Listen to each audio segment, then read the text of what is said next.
Assalamualaikum warahmatullahi wabarakatuh. Saya di sini, Hafiz Ahmad Fajar Jaladi, akan menjelaskan materi tentang ketuhanan yang Maha Esa.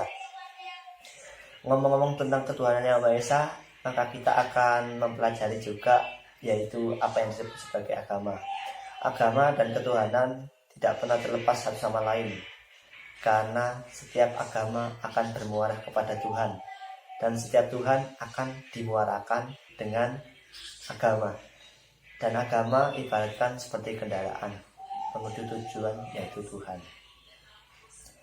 Adanya agama dan adanya Tuhan akan bisa mengatur kehidupan manusia menuju kehidupan yang baik, yang sejahtera, dan meminimalisir terjadinya perpecahan.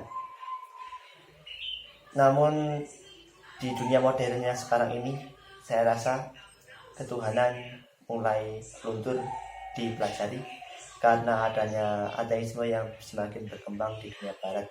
Ateisme adalah suatu ketidakpercayaan kepada Tuhan yang memungkinkan terjadinya kerusakan di muka bumi, karena setiap orang akan merasa lebih hebat dari yang lainnya karena tidak ada yang ditakuti di atasnya.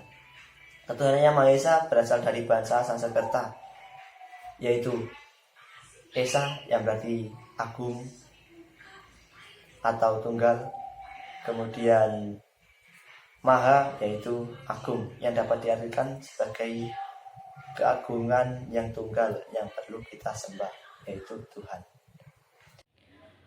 Konsep ketuhanan menurut pandangan Islam. Kata Tuhan menurut istilah dalam Al-Quran yang berarti ilahu, yang memiliki arti sebagai penggerak atau pemotivator, sehingga dapat dikagumi dan dipatuhi oleh seluruh makhluk hidup termasuk manusia. Orang yang mematuhinya tersebut disebut dengan abdun, yang berarti seorang hamba. Konsep ketuhanan menimbulkan berbagai macam ilmu, seperti halnya ilmu tauhid, ilmu kalam, dan ilmu usuluddin di kalangan umat Islam, dan timbul sejak wafatnya Nabi Muhammad SAW. Secara garis besar, ada beberapa aliran yang bersifat liberal, tradisional, dan juga bersifat keduanya.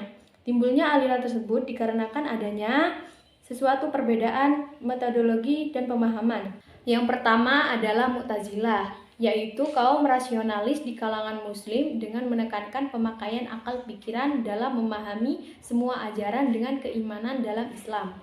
Orang Islam yang berbuat dosa besar tidak kafir dan tidak mukmin. Dalam meneliti tentang ketuhanan, mereka menggunakan bantuan dari ilmu logika Yunani, satu sistem teologi untuk mempertahankan kedudukan keimanan. Pemahaman tentang Mu'tazilah yang bercorak rasional muncul abad kemajuan ilmu pengetahuan dalam Islam. Lahirnya Mu'tazilah sebagai pemecahan dari kelompok Qadariyah, sedangkan Qadariyah adalah pemecahan dari Khawarij. Yang kedua yaitu menurut aliran Qadariyah, manusia memiliki kebebasan dalam berkehendak dan berbuat. Manusia sendiri yang berkehendak apakah dia kafir atau mukmin. Dalam hal tersebut yang dapat membuat manusia harus bertanggung jawab dalam perbuatannya. Yang ketiga yaitu Jabariyah. Jabariyah merupakan pecahan dari Mu'jiah yang berteori bahwa manusia tidak mempunyai kemerdekaan dalam berkehendak dan berbuat. Semua tingkah manusia ditentukan dan dipaksa oleh Tuhan. Yang terakhir yaitu Asy'ariyah dan Maturidiyah yang memiliki pendapat berbeda dari Qadariyah dan Jabariyah, yang dimana semua aliran tersebut menghidupi kehidupan pemikiran terhadap ketuhanan dalam kalangan umat Islam periode lama. Dan pada prinsipnya, aliran-aliran tersebut tidak bertentangan dengan ajaran dasar agama Islam. Ketuhanan menurut pandangan Barat. Pemikiran Barat yang dimaksud adalah konsep ketuhanan menurut pemikiran manusia yang didasarkan atas pemikiran melalui pengalaman lahiriah maupun batiniah, baik bersifat penelitian rasional maupun pengalaman batin. Dalam literatur sejarah agama dikenal teori evolusionisme, yaitu teori yang menyatakan adanya proses dari kepercayaan amat sederhana seiring berjalannya waktu menjadi sempurna. Proses ini diantaranya satu, dinamisme, mempercayai adanya kekuatan yang berpengaruh dalam kehidupan, seperti pada benda yang dipercaya mempunyai pengaruh positif maupun negatif. Dua, politeisme, kepercayaan dinamisme dan animisme yang lama-lama tidak memberikan kepuasan karena terlalu banyak menjadi sanjungan dan pujaan. Roh yang kemudian disebut menjadi dewa dan mempunyai tugas kekuatan masing-masing. 3. Mengakui adanya Tuhan untuk satu bangsa atau disebut henotheisme, Tuhan tingkat nasional. Kepercayaan ini bersifat tertentu atau definitif. Satu bangsa hanya mengakui satu dewa yang disebut dengan Tuhan. 3. Monoteisme hanya mengakui satu Tuhan untuk seluruh bangsa dan bersifat internasional. Bentuk monoteisme inilah menjadi berbagai paham ketuhanan, seperti wujud yang agung dan sifat-sifat yang khas terhadap Tuhan mereka. Perkenalkan, saya Lambang Kurnia Pratama. Di sini saya akan memaparkan tentang konflik ketuhanan, yaitu tentang bom bunuh diri yang mengatasnamakan jihad. Kasus bom bunuh diri ini sering terjadi di Indonesia, yaitu atas dua faktor. Yang pertama faktor agama, yang kedua faktor politik. Yang dimaksud faktor agama, bom bunuh diri dilakukan oleh orang yang betul-betul taat kepada Tuhannya dan rela mati. Pemahaman tersebut didapat dari guru agama yang mereka percaya, sehingga agama dijadikan alat politik untuk oleh pihak tertentu. Hal ini sengaja diberikan sebagai proses doktrinasi oleh orang-orang yang dianggap suci atau pandai ilmu agama.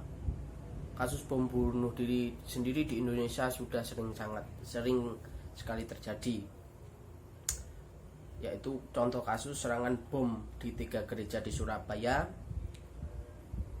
Yang kedua, bom bunuh diri di gereja Pantai Kosta di Jalan Arjuno. Bom bunuh diri di gereja Santa Maria itu menewaskan 2 orang. Di gereja Pantai Kosta juga 2 orang tewas di gereja. Sekian pemaparan dari saya, secuplik tentang konflik ketuhanan yang mengatasnamakan jihad. Solusi konflik ketuhanan tentang bom bunuh diri yang mengatasnamakan jihad. Islam merupakan agama rahmatan lil alamin. Islam sendiri berasal dari kata salam yang berarti selamat, aman, dan damai. Islam tidak pernah memperkenankan kekerasan digunakan sebagai metode penyelesaian sebuah permasalahan. Islam menganjurkan agar kita mengajak kepada sebuah kebajikan. Apabila terdapat pemaknaan jihad dalam artian boleh melakukan perang, itu hanya sebatas membela diri karena mengalami sebuah penindasan yang dilakukan oleh musuh. Maka dari itu, berikut merupakan solusi untuk meminimalisir adanya tindakan radikalisme dan terorisme yang mengatasnamakan jihad. Yang pertama, meningkatkan pemahaman keagamaan. Yang kedua yaitu dengan memberikan pemahaman mengenai ilmu pengetahuan. Apabila pemahaman akan ilmu pengetahuan baik ilmu umum dan ilmu agama sudah tercapai, maka kekokohan pemikiran yang dimiliki akan semakin kuat. Yang ketiga yaitu dengan menyaring informasi yang didapatkan. Kita harus bisa menyaring informasi yang didapat sehingga tidak sembarangan membenarkan, menyalahkan, dan terpengaruh untuk langsung mengikuti informasi tersebut. Yang keempat yaitu dengan berperan aktif dalam melaporkan tindakan radikalisme dan terorisme.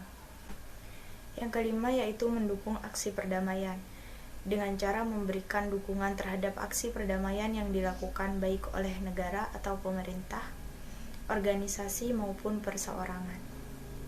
Yang keenam yaitu dengan meminimalisir kesenjangan sosial.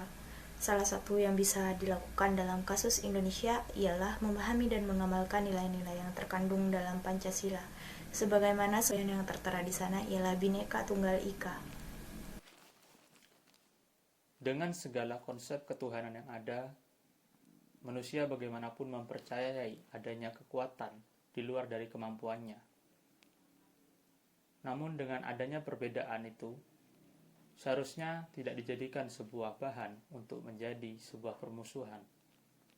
Karena sejak zaman dahulu, sebelum adanya monoteisme, Masyarakat politeisme telah lebih dahulu menerapkan pemahaman untuk saling menghormati dewa-dewa dari bangsa yang lain.